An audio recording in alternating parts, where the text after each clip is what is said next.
What's good? My name is Charity Cross. So yeah, I know you love all black girls, but you kind of just prefer that light-skinned John with the good hair popping, right? True. And ladies, ain't nothing wrong with little Michael Ealy, right? Girl, that got blue eyes. Well, actually, there's a lot wrong with that, and I'm about to tell you how even you have allowed the colonizers to oppress you and make you hate yourself.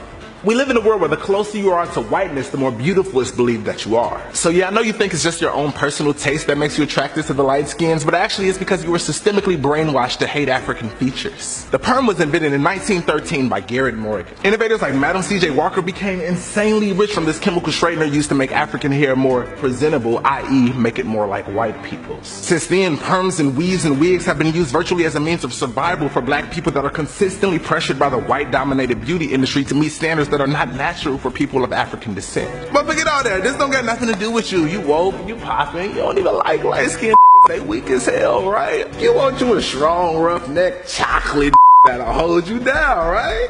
Well, you, my sister, are brainwashed. As you probably know, during the times of slavery, the lighter-skinned black people were allowed to stay in the house and do less strenuous work than the darker-skinned laborers of the field. Because their phenotypic appearance more closely resembled that of white people, they were allotted more privileges than their darker-skinned counterparts. Since the lighter-skinned Negroes have historically had it easier in our culture, we began to attribute traits of softness and weakness to them. And as woke as we think we are right now, we still make jokes about acting light-skinned, showing our perpetual hate for ourselves due to white dominance. So yeah, if you like light-skinned and dark-skinned, but you still just make light-skinned jokes from time to time, then even you are still suffering from an oppressive mental condition that sparked when your family was considered cattle. So yeah, everywhere in the world where white people have conquered, it is considered more attractive to have light skin. The #1 beauty product in India? Skin lightening cream. The #1 beauty product in Jamaica? Skin lightening cream!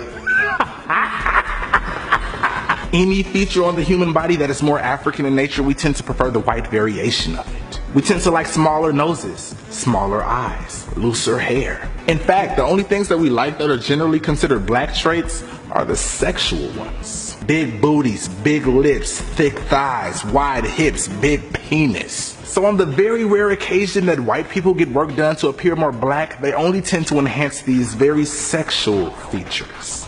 Even this is rooted in slavery. Black women were put on display as freaks of nature, so slave owners would rape the black women because of their big butts. And the white women would also have sex with the Negro men, usually because of their big black.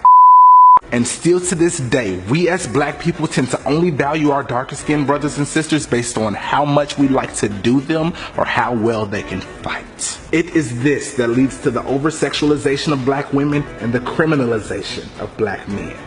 So on a higher note, you are brainwashed. Your mama is brainwashed. All your cousins is brainwashed. Anyway, here's the moral of the story. Race is a social construct. These are Italian people.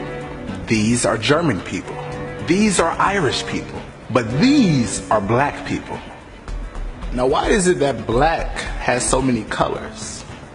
Well, it's because in the times of slavery, they invented something known as the one-drop rule, which meant that just one drop of black blood would taint your beautiful whiteness and make you thereby known as a.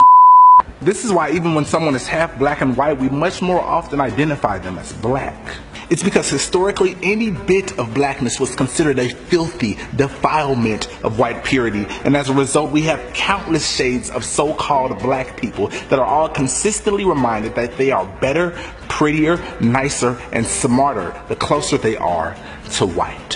150 years later, and this conditioning still affects not just black people, but every brown person on earth.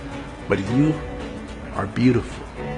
Your hair is good hair, your nose is magnificent, your eyes are gorgeous, and I urge you to love every drop of colorful blood within you and know that it is filled with melanated magic. I love you.